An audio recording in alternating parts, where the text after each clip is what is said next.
তবে তারপরেও বলতে চাই, দীর্ঘ 7 বছর লাবলু ভাই উল্লেখ করেছে, তার আগের থেকে এটা যাত্রা শুরু হয়েছে।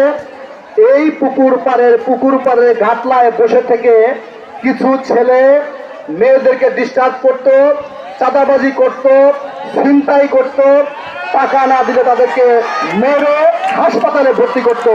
এই সমস্ত দুর্ঘটনা আমাদেরকে প্রতিনিয়ত দেখতে হয়েছে।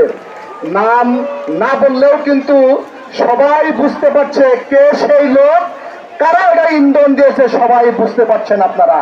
নাম বলে কাউকে খাটো করতে চাই না, তবে বলতে চাই যারা অতীতে এই সমস্ত কাজগুলো করেছেন তারা সাবধান হয়ে যান। আজকে কিন্তু জনগণ জেগে উঠেছে, শিক্ষার্থীরা জেগে উঠেছে, তারা একটা শান্তিপূর্ণ পরিবেশ চায়, শিক্ষার একটা সুন্দর পরিবেশ চায়, শিক্ষা গ্রহণ করে তারা নতুন বাংলাদেশ গড়তে চায়। সেই নতুন বাংলাদেশ গঠনের জন্য সকলে আমরা ঐক্যবদ্ধ থাকবো।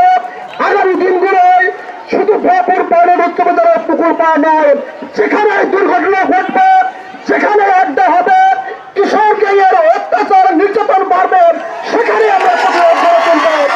সেই প্রতিরোধ গড়ে তুলে তাদেরকে আমরা ভয়পুর থেকে নির্মূল করব, শিক্ষার একটা পরিবেশ গড়ে তুলব। এই প্রত্যাশা করে সকলের সুস্বাস্থ্য কামনা করে আমি আমার সংক্ষিপ্ত বক্তব্য শেষ করছি। আল্লাহ হাফেজ, আসসালামু আলাইকুম।